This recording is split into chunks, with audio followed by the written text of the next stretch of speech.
하나님의 은혜와 평강이 우리 학생들에게 또 여러분들 모두에게 늘 함께 하시기를 바랍니다. 지난주 목요일 날 축구 봤어요? 공부하느라고 못 봤구나. 지난주 목요일 날 축구를 한 건 알아요? 왜 별 반응이, 오늘 다들 무슨 일 있으십니까? 아침에? 네. 지난주 목요일 날 우리나라와 중국이 2018년 러시아 월드컵 최종 예선전 이제 첫 번째 시합을 했어요. 결과는 3대2로 끝이 났습니다. 승리를 하긴 했는데 좀 많은 숙제를 안고 끝난 그런 경기였습니다. 축구 경기의 내용을 이야기하려고 하는 것이 아니라 전반전 45분을 경기하고 나서 후반전 45분을 시작하기 전에 쉬는 시간이 있습니다. 그 쉬는 시간을 뭐라고 하는지 알죠? 네, 영어로 하프타임이라고 합니다. 그냥 쉬는 시간이에요, 말 그대로. 근데 그 시간 동안 15분 정도의 쉬는 시간을 갖게 되는데 그 시간에 하는 일이 뭐냐? 단순하게 떨어진 체력을 보충하기 위한 정말 쉬는 시간이 아니라 그 전반전에 했던 것들을 되새겨 보면서 잘못한 것은 더 이어가려고 하고 또 실수한 것은 실수를 되풀이하지 않기 위한 다짐하는 그런 시간이기도 합니다. 물론 떨어진 체력을 보충하는 시간이기도 하지요. 그러나 더 중요한 것은 전반전을 끝마쳤는데 후반전을 어떻게 경기에 임할 것인가, 무기력하게 끌려갈 건지 아니면 적극적으로 최선을 다해서 더 좋은 전술을 펼칠 것인지 그것을 준비하고 또한 그것을 시행해 갈 수 있는 준비의 시간입니다.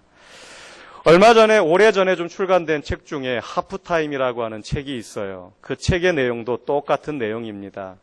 40대의 사람이 인생 전반전을 마치고 이제 인생의 후반전을 살아가는데 하프타임이라고 하는 그 쉬는 시간을 거치면서 지금까지 살아온 것에 잘못된 것을 돌아보고 앞으로 남아있는 인생의 후반전을 어떻게 살아갈 것이냐. 지금처럼 어영부영 그런 삶을 살 것인지, 세상으로부터 놀림당하고 살 것인지, 아니면 앞으로 남아있는 나의 인생의 후반전은 정말 세상이 감당치 못할 그런 놀라운 일들을 이루어가며 하나님께서 기뻐하시는 그러한 삶을 살 것이냐, 그것에 관한 내용의 이야기가 하프타임이라고 하는 책의 내용입니다. 여러분들은 지금 인생의 어디를 살고 계십니까? 아직도 전반전을 뛰고 계십니까? 아니면 하프타임을 보내고 계십니까? 물론 우리 중고등부 친구들은요, 나는 당연히 인생의 전반전이죠. 전반전 중에도 시작한 지 5분밖에 안 지났습니다 라고 말할지 모르겠지만 그렇진 않아요. 중학교 시절, 고등학교 시절로만 놓고 본다면 상당히 많은 숫자가 전반전은 끝난 것 같아요. 이제 후반전을 살아가고 있는 친구들도 의외로 많습니다. 내 남아있는 이 중학교, 고등학교 시절을 내가 어떻게 정말 잘 마무리할 것인가? 지나간 것은 지나간 것입니다. 남아있는 것을 어떻게 잘 살아가느냐, 그것이 중요합니다. 자, 오늘 말씀은 여호수아 8장 30절에서 35절 말씀은 여호수아서 전체로 놓고 볼 때의 하프타임과 같은 그러한 말씀이지요. 이스라엘 백성들이 여리고성과 아이성 그 두 성을 점령하는 큰 전쟁을 치르지 않았습니까? 그 전쟁을 치르고 나서 지금 살짝 쉬고 있는, 이제 쉬는 시간입니다. 그런데 하나님께서는요, 어떤 의도를 가지고 여호수아와 이스라엘 백성들을 에발산 앞에 떡하니 세워두셨습니다. 여호수아 8장 30절 같이 한번 읽습니다. 시작. 그때 여호수아가 이스라엘의 하나님 여호와를 위하여 에발산에 한 제단을 쌓았으니, 여호수아가 에발산에서 한 제단을 쌓습니다. 이 에발산이 있는 이 지역은 지역명 이름이 세겜이라고 하는 지역입니다. 세겜 땅이죠. 근데 이스라엘 역사에서 이 세겜이 가지고 있는 의미는 좀 남다릅니다. 기억의 장소, 또 언약의 확증의 장소, 약속이 이루어진 장소로 쓰여진 곳이 이 세겜이라고 하는 곳이에요. 그 족장들 가운데 두 사람을 먼저 거론을 해보면 아브라함이라고 하는 사람이 있어요. 아브라함의 고향은 갈대아 우르라고 하는 이방인 지역이었고 또 아브라함은 이방인이었습니다. 그런데 어느 날 갑자기 그 아브라함의 인생에 하나님께서 개입을 하십니다. 그러면서 너는 너의 고향을 떠나서 내가 너에게 지시할 땅으로 가라라고 말씀을 하고 아브라함은 그 말씀을 듣고 짐을 다 정리해서 이제 고향을 떠납니다. 고향을 떠나서 어느 한 지점에 도착을 했는데 그 지점은 하란이라고 하는 곳이었어요. 근데 그 하란이라고 하는 곳 지역 앞에 강이 놓여져 있습니다. 아마 아브라함은 그곳에서 잠깐 망설였던 것 같아요. 내가 이제 저 강을 건너가면 이제는 다시 내 고향 땅으로 돌아가지 못할 텐데 이걸 건너야 되나 말아야 되나. 내가 그 하나님이라고 하는 분의 말씀을 듣고 모든 걸 정리해서 여기까지는 오긴 왔는데 이제 내가 이 강을 건너가기만 하면 이제 도저히 내가 내 고향으로 돌아가는 것은 내가 돌이킨다라고 하는 것은 불가능한 일인데 아마 고민을 했던 것 같아요. 그런데 그 하란이라고 하는 곳에서 하나님께서는 아브라함의 아버지 데라를 데리고 가십니다. 아버지 데라를 모시고 함께 고향을 떠나왔는데 그 하란이라고 하는 곳에서 잠시 머물러 있는 그 상황 속에서 하나님께서 아버지 데라를 데리고 가십니다. 그런데 이 데라의 이름의 뜻이 지연시키는 자라는 뜻을 가지고 있어요. 참 그 묘한 그 매치가 되는데 아브라함이 하나님의 부름을 받아 약속의 땅으로 가는 과정 중에 하란이라고 하는 곳에서 꽤 오랜 시간 동안 머물러 있게 돼요. 그런데 하나님께서는 그곳에서 아버지 데라를 하늘로 데리고 가시고 아브라함을 다시 찾아오십니다. 다시 찾아오셔서 하시는 말씀이 창세기 12장 1절 말씀이에요. 같이 읽어볼까요? 시작.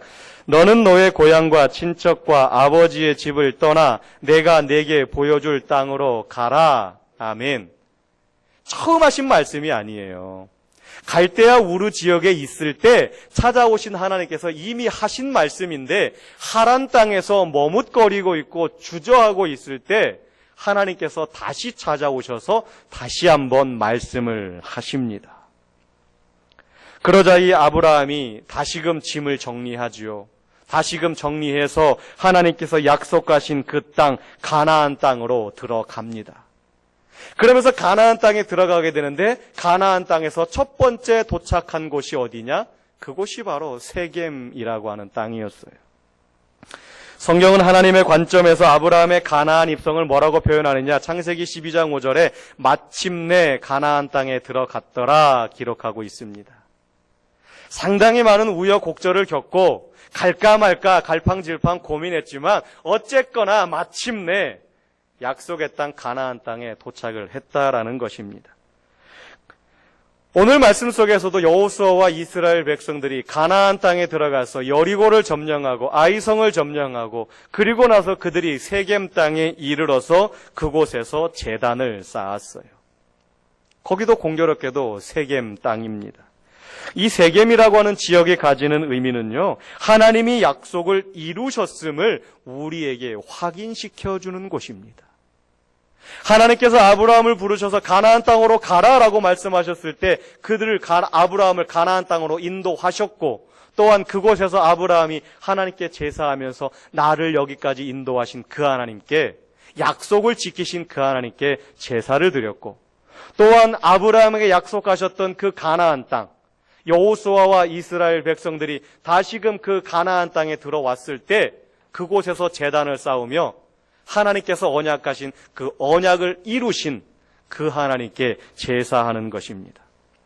또한 두 번째로 야곱이라고 하는 사람이죠. 야곱이라고 하는 사람은 사기꾼, 도둑놈, 남을 발뒤꿈치 잡은 자, 그런 좋지 않은 수식어가 늘 따라다니던 사람이었어요.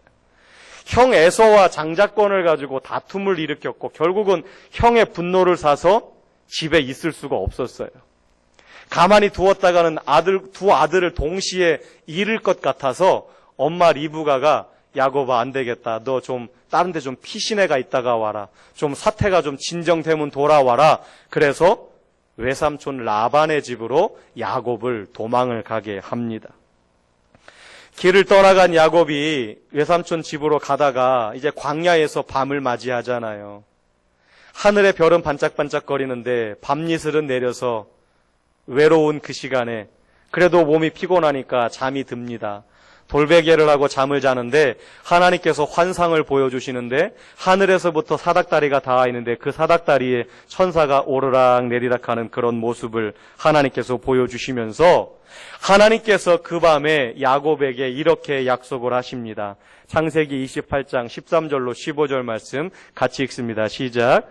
네가 누워있는 땅을 내가 너와 내 자손에게 주리니 내가 너와 함께 있어 내가 어디로 가든지 너를 지키며 너를 이끌어 이 땅으로 돌아오게 할지라. 내가 내게 허락한 것을 다 이루기까지 너를 떠나지 아니하리라 하신지라. 아멘. 하나님은 야곱에게 내가 너를 돌아오게 하겠다라고 약속하시면서 야곱으로 길을 떠나게 하십니다. 여기서도 하나님께서 야곱을 찾아오셔서 약속을 하세요. 야곱이 요구한 거 아니었거든요.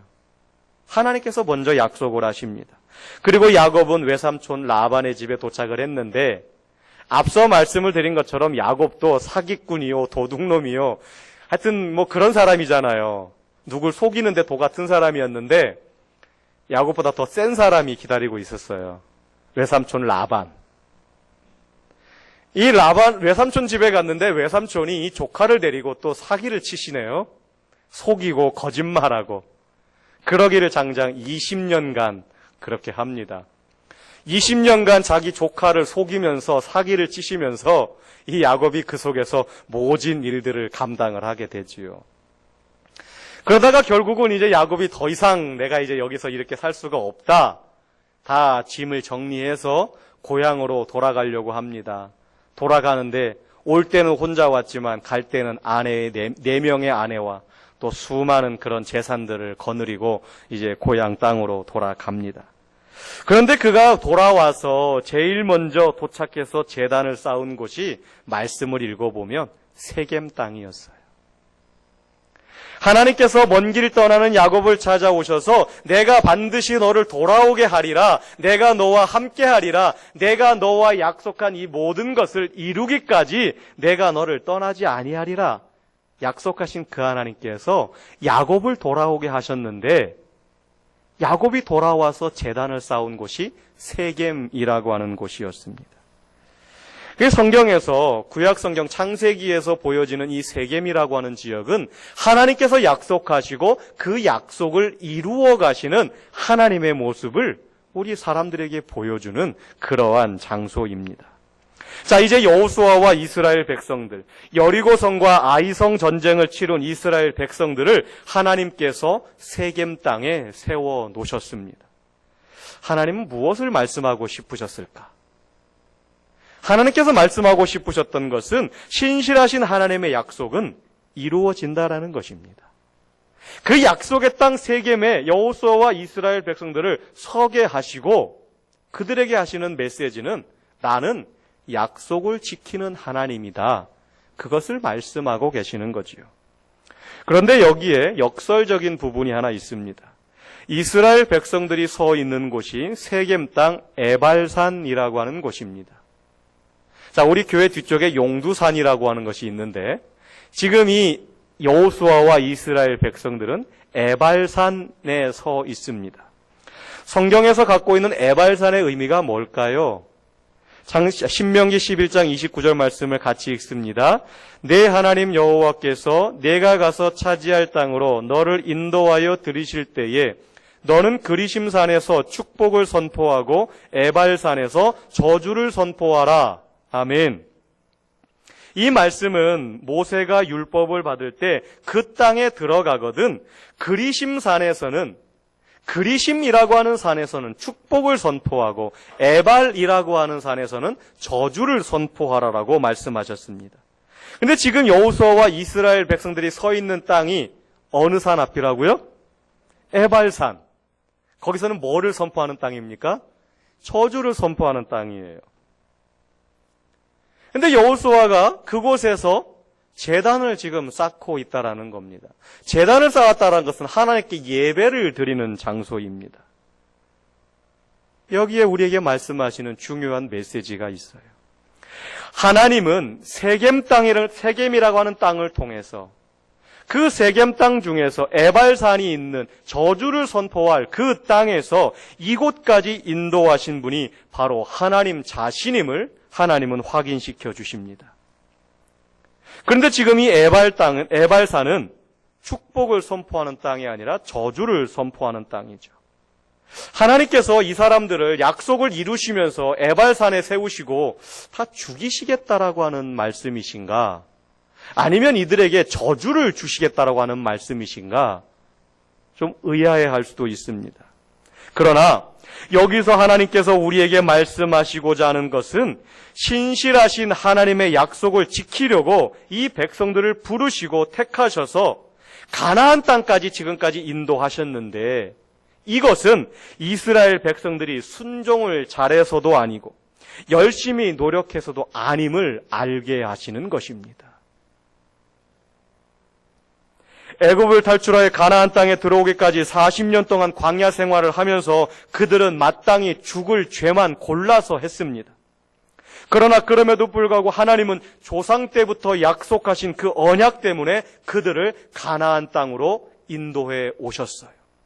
그리고 결국 그 이스라엘 백성들은 가나안 땅에 도착을 했습니다.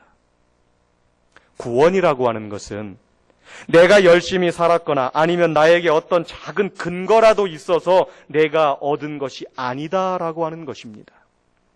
구원의 첫 번째 근거는 하나님의 찾아오심과 하나님의 사랑입니다. 약속에 대한 하나님의 신실하심으로 인해서 이스라엘 백성들이 가나안 땅에 들어온 거예요. 그들이 수고하거나 노력해서 얻은 것이 아니다라고 하는 것입니다. 우리가 지난 수십 년, 아니 수백 년을 거슬러 올라가 보면 우리는 하나님 앞에 죽을 일밖에 하지 한 적이 없어요. 정말 하나님으로부터 축복받을 일은 별로 없습니다. 거의 없다고 보는 것이 맞습니다. 그것이 이스라엘 백성들을 향한 고발이고 오늘날 이 말씀을 우리에게 대하는 우리를 향한 고발입니다. 31절은 이렇게 기록을 하지요. 이는 여호와의 종 모세가 이스라엘 자손에게 명령한 것과 모세의 율법책에 기록된 대로 쇠 연장으로 다듬지 아니한 새 돌로 만든 제단이라 무리가 여호와께 번제물과 화목제물을 그 위에 드렸다라고 말씀하고 있습니다. 반드시 어린 양이 드려지는 번제물과 화목제물로 제사를 드리는데 그 제물을 드리는 제단은 다듬지 아니한 그냥 거친 돌이었어요. 여러분들 앞에 보이는 이 강대상 예쁘게 만들어졌죠. 거친 면이 없어요. 예쁘게 잘 깎였고 잘 다듬어졌고 예쁘게 색도 칠해져 있습니다. 아마 이것을 만든 사람은 이 강단을 볼 때마다 뿌듯할 겁니다. 내가 만들었어. 내가 저렇게 예쁘게 다듬었어. 자기가 한 거죠. 그런데 오늘 에발산 앞에 서 있는 여호수아가 이스라엘 백성이 하나님 앞에 제사를 드리는데 그 제단이 다듬지 아니한 그냥 거친 돌이라고 하는 사실입니다. 왜 다듬지 아니한 거친 돌로 제단을 쌓으라고 말씀하셨을까? 우리에게 임한 이 생명의 구원이 인간의 노력에 의해서 이루어진 것이 아님을 우리에게 말씀하고 계시는 것이지요. 구원의 근거는 우리의 노력이나 우리의 수고나 우리의 행위가 아니라 오직 그 단에 바쳐진 어린 양의 보혈의 피로 다듬지 아니한 모든 것을 하나님께서 인도하시고 하나님께서 이루신 하나님의 역사가 우리의 구원을 이루었음을 오늘 말씀해주고 있는 것입니다. 교회란 무엇이며 왜 우리가 교회에 나가 복음을 들어야 합니까? 교회라고 하는 것은 철저하게 우리가 하나님의 자비와 용서와 긍휼로 살 수밖에 없음을 고백하는 현장이 바로 예배의 자리입니다. 하나님 내가 이만큼 하고 왔습니다가 아니라 그것이 예배의 자리가 아니라 내가 감히 이 자리에 설 수 없는 자임에도 불구하고 나를 여기까지 인도하신 그 하나님의 은혜에 감사하는 것. 그것이 바로 예배의 자리입니다. 그런데 오늘날 복음이 왜곡되어져서 사람들은 자꾸만 자신들의 행위를 강조하고 사람의 공로를 높이는 경우가 교회 안에 너무너무나 많아졌습니다. 많은 교회들이 예수님의 향기가 나야 되는데 오히려 예수님의 향기는 사라지고 사람의 냄새가 나고 인간의 자랑거리로 가득 찬 그런 것으로 전락해버린 교회들이 오늘날 너무나 많습니다. 교회는 그런 곳이 아닙니다. 예배는 그런 곳이 아닙니다. 2000년 전 갈보리 언덕에서 내 죄를 위해 죽으신 예수 그리스도의 흘리신 보배로운 피가 시간과 공간을 넘어서 지금 이 순간에도 내 삶의 근원이요 시작임을 붙잡고 일어서는 현장이 바로 예배의 자리입니다. 그리고 그것이 에발산의 복음입니다. 그런데 이 산에서는 저주를 선포하도록 되어 있습니다. 우리가 그 저주 아래 죽을 수밖에 없었던 죄인임을 철저히 확인하는 자리가 바로 예배의 자리라는 것입니다. 나는 마땅히 이곳에서 저주를 받을 수밖에 없는 자이지만 하나님은 그럼에도 불구하고 나 같은 자를 살리셔서 은혜 베풀어 주시는 그 하나님의 은혜, 그것을 다시 한번 경험하고 그것을 붙잡고 확인하는 시간이, 새로운 은혜를 얻는 시간이 바로 예배의 시간이요, 바로 에발산에 서 있는 여호수아와 이스라엘 백성들입니다. 로마서 7장 21절로 23절은 이렇게 기록을 하지요. 그러므로 내가 한 법을 깨달았노니 곧 선을 행하기 원하는 나에게 악이 함께 있는 것이로다. 내 속사람으로는 하나님의 법을 즐거워하되 내 지체 속에서 한 다른 법이 내 마음의 법과 싸워 내 지체 속에 있는 죄의 법으로 나를 사로잡는 것을 보는도다. 이것은 늘 바울의 마음속에 있었던 절망이었고 오늘날 살아가는 우리들에게 있는 이중적인 절망입니다. 그러면서 24절에 이렇게 기록을 합니다. 오라 나는 곤고한 사람이로다. 이 사망의 몸에서 누가 나를 건져내랴. 아마 여기서 끝이 났다라고 한다면 우리에게는 절망과 죽음뿐이었을 것입니다. 그런데 그 순간에, 죽을 수밖에 없고 절망할 수밖에 없는 그 순간에 복된 소식, 복음이 우리에게 들려졌습니다. 로마서 8장 1절과 2절입니다. 시작. 그러므로 이제 그리스도 예수 안에 있는 자에게는 결코 정죄함이 없나니 이는 그리스도 예수 안에 있는 생명의 성령의 법이 죄와 사망의 법에서 너를 해방하였음이라. 아멘. 이것이 에발산에 서 있는 여호수아와 이스라엘 백성들에게 주시는 하나님의 복음입니다. 오늘도 우리는 얼룩진 영혼과 눈물, 절망을 끌어안고 하나님 앞에 나아가 어쩌면 또 용서를 빌어야 할지 모릅니다. 그러나 우리의 죄를 멀리 던지시고 우리에게 죄 없다라고 말씀하시는 속죄의 피가 우리에게 있기에 우리는 담대히 예배의 자리에 나갈 수 있습니다. 이것이 바로 에발산에 세워졌던 희생제물이고 번제단이었습니다. 끊임없이 우리 속에서 더러운 것들이 솟아올라옵니다. 그래서 우리는 날마다 삶의 현장에서 예수 그리스도의 보혈의 피가, 하나님의 은혜가 우리는 필요한 것입니다. 자, 이제 여호수아 8장 34절에서 여호수아는 그 후에 여호수아가 율법책에 기록된 모든 것대로 축복과 저주하는 율법의 모든 말씀을 낭독합니다. 선택하라는 이야기입니다. 후에 여호수아가 하나님 앞에 다시금 섰을 때 하나님께서 여호와를 데리고 가시기 직전에 백성들에게 이렇게 이야기합니다. 너희가 섬길 자를 오늘 택하라. 이방신을 섬기든지 어떠하든지 너희가 섬길 자를 택하라. 나는 오직 나와 내 집은 여호와를 섬기겠노라. 백성들에게 선택의 기회를 줍니다. 그런데 이것이 정말 선택하라는 이야기일까요? 정말로 이것이 야 여기에 복이 있고 저기에 저주가 있는데 자 너희들 선택해, 마음껏 선택해, 선택과 자유의지를 준 걸까요? 자, 우리 부모님들 어린아이들이 어렸을 땐 말 잘 듣잖아요. 근데 점점점 커갈수록 말을 잘 들으면 좋은데 안 그럴 때가 많잖아요. 뭐 이래서 밥 먹기 싫고 저래서 밥 먹기 싫고 처음에 얼르고 달래고 설득하고 그러다가 끝까지 버팅기고 그러면 마지막에 뭐라 그래요? 먹든지 말든지 네 맘대로 해. 근데 그게 정말 네 맘대로 하라는 겁니까? 먹으라는 거죠. 너에게는 선택의 여지가 없어. 이거는 네가 먹는 거야. 그것을 말씀하는 거예요. 공부하든지 말든지 네 맘대로 해라. 그렇다고 해서 만약에 그 상황에서 우리 자녀들이 그럼 난 공부 안 해. 선택하면 정말 어리석은 자녀죠. 정말 마지막 순간에 부모님이 이렇게 하든지 저렇게 하든지 네 마음대로 해라라고 하는 것은 정말로 그 속에서 선택을 하라고 하는 것이 아니라 너는 선택의 여지가 없어. 너에게는 선택할 여지가 없으니까 그냥 부모님이 원하는 이것을 가라고 하는 것이죠.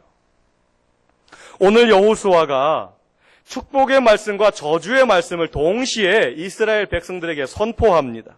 이것은 선택하라는 이야기가 아니에요. 선택하라는 이야기가 아닙니다.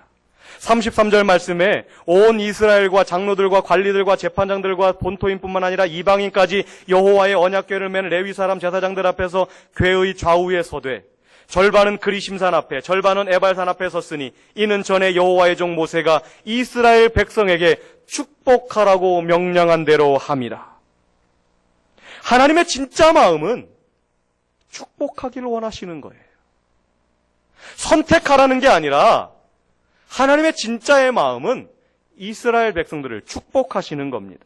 그런데 하나님께서 이 이스라엘 백성들이 지금까지 겪어보니까 너무나 마음이 완악해요. 너무나 마음이 굳어 있어요. 그래서 동시에 축복과 저주의 말씀을 다 하시는 겁니다.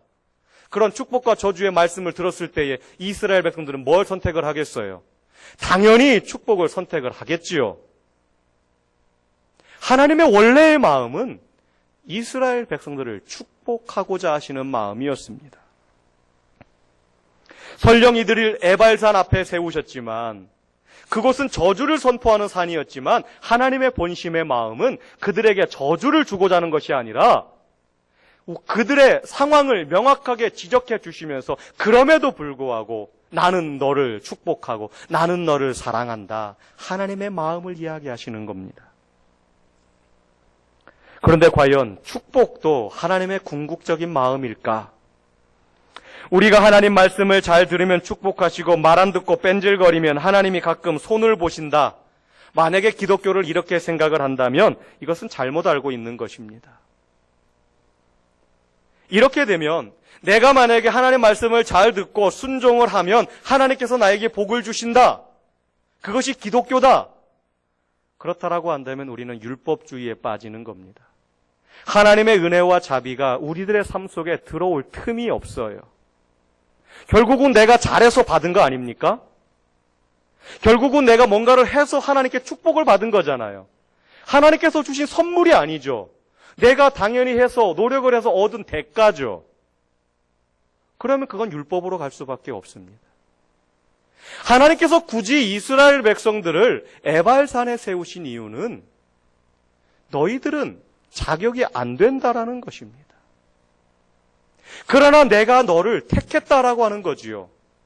내가 너를 택해서, 내가 너희를 택해서 하나님 나라의 유업을 받을 자로 내가 택했고 여기까지 인도해 왔음을 하나님은 말씀하고 계시는 겁니다.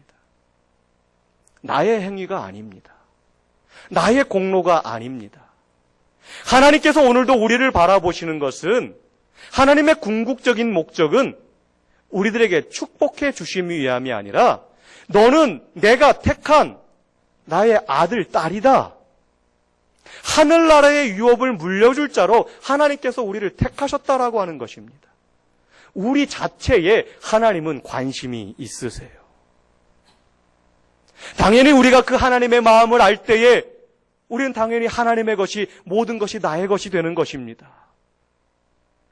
내가 뭔가를 하면 축복이고 하지 않으면 저주, 그것은 어린아이들과 같은 생각이지요. 사랑하는 성도 여러분, 우리의 관심과 초점을 조금 더 높은 곳에 두기를 원합니다. 단순히 내가 뭘 하면 축복이 되고 내가 하나님의 말씀을 지키면 내가 축복을 받고 내가 이것을 지키지 않으면 하나님께 벌받는 그런 1차원적인 초등학생 같은 그런 수준에서 우리가 신앙생활을 하는 것이 아니라 하나님이 오늘도 관심을 갖는 것은 나를 하나님의 자녀로 부르신 나의 자체에 있음을 오늘도 우리가 기억하며 나를 통해서 이루어 가시는 하나님의 뜻과 생각이 과연 무엇인지를 우리가 늘 깨달아 알아가는 한 단계 높은 그런 차원의 생각을 두고 살아가는 저와 여러분이 되길 원합니다. 그리고 우리가 거룩해지기를 애쓰기를 바랍니다.